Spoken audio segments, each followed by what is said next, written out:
तो आज बात करने वाले हैं एमटीपी किट के बारे में। एमटीपी किट का इस्तेमाल क्यों किया जाता है और कब किया जाता है।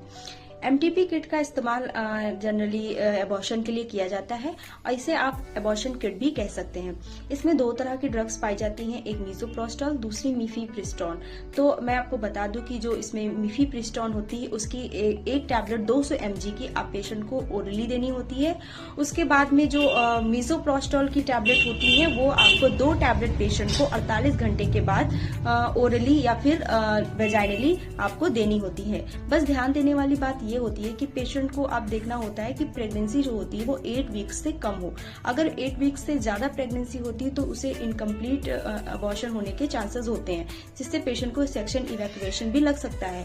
8 वीक्स की प्रेगनेंसी में ऐसी ज्यादा कॉम्प्लिकेशंस नहीं आती हैं, लेकिन 8 वीक्स की ऊपर की प्रेगनेंसी में जो है बहुत सारी कॉम्प्लिकेशंस आती हैं। तो इन चीजों का पेशेंट को ध्यान रखना होगा।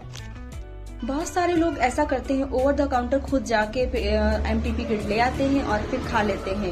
उसमें बहुत सारे कॉम्प्लिकेशंस होते हैं। प्लीज ऐसा ना करें, अपने डॉक्टर की सलाह से ही आप जो है, जब आप 2 टैबलेट मीसोप्रोस्टॉल की पेशेंट को दे देते हैं उसके 4 घंटे के बाद आप पेशेंट को 2 टैबलेट और रिपीट कर सकते हैं। आप पेशेंट को 4 टैबलेट एक साथ में भी दे सकते हैं। बस आपको देखना ये होगा कि patient depends on scar of the uterus and parity of the patient. Any scar of the uterus, it will be better to give interval doses of misoprostol 4 hours apart। 2 tablet आप पेशेंट को खिलाइए, उसके 4 घंटे बाद आप 400 mg की tablet फिर से रिपीट कर दीजिए।